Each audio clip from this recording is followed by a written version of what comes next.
Praise the lord. నేటి దిన వాగ్దానము. మీలో తనకు కలిగినదంతయు విడిచిపెట్టని వాడు తన శిష్యుడు కానేరడు. లూకా సువార్త 14వ అధ్యాయము 33వ వచనము. యేసు ఈ భూమి మీద నడిచినప్పుడు బహుజన సమూహములు ఆయనను వెంబడించాయి.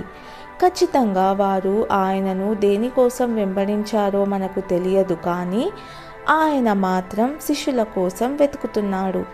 ఎవడైనను నా యొద్దకు వచ్చి తన తండ్రిని, తల్లిని, భార్యను, పిల్లలను, అన్నదమ్ములను, అక్కచెల్లెండ్లను, తన ప్రాణంను సహా ద్వేషింపకుంటే వాడు నా శిష్యుడు కానేరడు అని శిష్యత్వపు మూల్యం గురించి యేసు చెప్పాడు.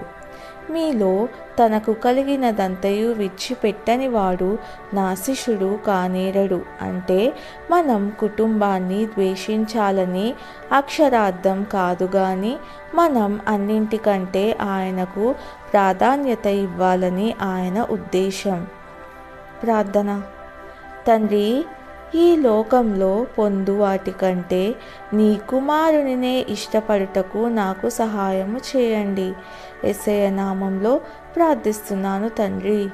ఆమెన్.